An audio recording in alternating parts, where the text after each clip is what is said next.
जी sir, बरसात का season है, मलेरिया को लेकर क्या कुछ तैयारियाँ हैं और कितने केस जो हैं कुछ क्षेत्र में मलेरिया के अब तक दर्ज है?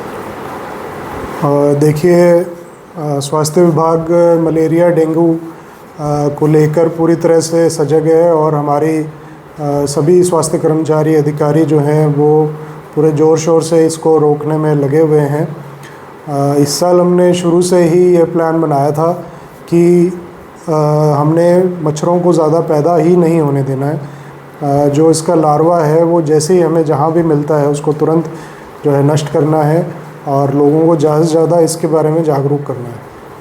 अगर केसेस की बात करें तो हमारे अब तक डेंगू के 8 केस हमारे ज़िले में मिले हैं और सभी ठीक हैं।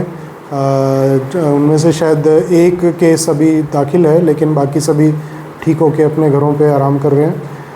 मलेरिया की अगर बात करें तो मलेरिया के अभी तक हमारे संज्ञान में 2 केस आए हैं और पहला केस जो था वो कलाल माजरा में यूपी से आए हुए किराएदार थे और उसका जब हमने इन्वेस्टिगेशन की, उसके बारे में खंगाला, तो उसके आसपास कोई भी हमें पॉजिटिव दूसरा केस नहीं मिला, ना उसके परिवार में ना उसके आस पड़ोस में।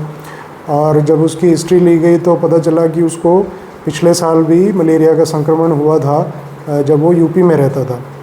तो इसलिए उसको रिलैप्स का यानी कि दोबारा उस उभर आने का केस अभी तक माना जा रहा है और वह केस भी पूरी तरह ठीक हो चुका है। और इसके अलावा दूसरा केस जो था वो इस्माइलाबाद से सामने आया था। वो भी एक टैक्सी ड्राइवर है और उसकी भी जब हमने उसकी जानकारी ली तो वो उसकी पिछले 10 दिनों में बाहर जाने की हिस्ट्री थी और उसका भी ऐसा ही लग रहा है कि वो इन्फेक्शन जो है वो यूपी में, और उसने यमुनानगर में ट्रैवल किया था तो शायद वहाँ से उसको वो संक्रमण हुआ है, क्योंकि उसके भी आस पड़ोस में उसके घर के मेंबर्स में किसी में भी मलेरिया का जो है संक्रमण नहीं पाया गया है। तो पिछले कई वर्षों से कुरुक्षेत्र की बात की जाए तो मलेरिया फ्री रहा है कुरुक्षेत्र, तो इस बार क्या ये रिकॉर्ड एक बार से फिर कायम कर पाएंगे? देखिए, हमारी पूरी कोशिश है कि हमें कुरुक्षेत्र को मलेरिया फ्री ही रखना है। जो 2 केस हैं वो बाहर के संक्रमण के पाए गए हैं। अभी तक हमें यहाँ के लोकल ट्रांसमिशन में, लोकल इन्फेक्शन से हुआ कोई भी केस अभी तक हमें नहीं मिला है जिसे कि हम कुरुक्षेत्र की गिनती में हम ले सकें।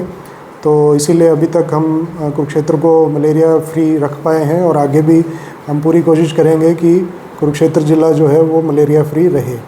बरसात की वजह से काफ़ी गांव हैं जो पानी से प्रभावित है, तो ऐसे में चैलेंज होगा वहाँ पर उस गांव को सुरक्षित रखना, मलेरिया फ्री रखना।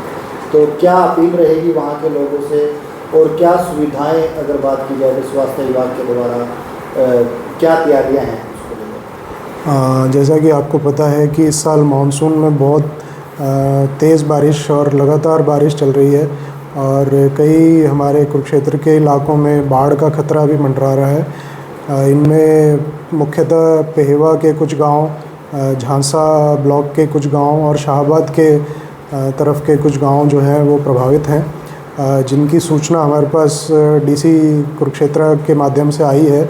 और हमने अपने इन सभी गांवों में जो है 24 घंटे काम करने के लिए टीमें गठित की हैं, जो कि वहाँ पे जाकर लोगों में जागरूकता भी फैला रही है और वहाँ पे लोगों को दवाइयाँ, हेलोजन क्लोरीन की टैबलेट्स और पानी की सैम्पलिंग, इस प्रकार के कार्य वो कर रही हैं।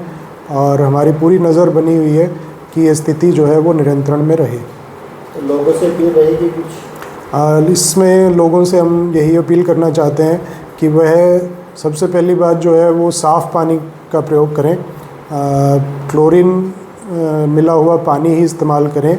और अगर इस तरह क्लोरिनेटेड वाटर अगर उनको या फ़िल्टर्ड वाटर नहीं मिलता है तो पानी को उबाल कर पिएं। हाथों को साबुन से ज़रूर धोएं खाना बनाने और खाने से पहले। और इसके अलावा इस मौसम में जैसा कि पता है मच्छरों की संख्या बढ़ने के भी पूरे आसार हैं, तो मलेरिया डेंगू होने का खतरा भी हमेशा बना रहता है। तो अपील रहेगी कि सभी जो है अपने आसपास, अपने घरों के आसपास जो है साफ़ सफाई का विशेष ध्यान रखें, पानी को खड़ा ना होने दें, गंदे पानी की निकासी की व्यवस्था बनाएं और मच्छरदानी और जाली के खिड़की दरवाज़ों का प्रयोग ज़रूर करें। तो स्वास्थ्य विभाग की तरफ से कोई विशेष वार्ड तैयार किया गया हो? जी, हमारे जो सिविल हॉस्पिटल कुरुक्षेत्र है लोकनायक जयप्रकाश, वहाँ पे भी आइसोलेशन वार्ड बना हुआ है। इसके अलावा हमारी जितनी भी जो सामुदायिक स्वास्थ्य केंद्र हैं जैसे कि लाडवा, शाहबाद, पेहवा, झांसा, मथाना और बारना, वहाँ पे भी आइसोलेशन वार्ड बनाए गए हैं जहाँ पे कि इस प्रकार के मरीजों को अलग से हम रख सकते हैं।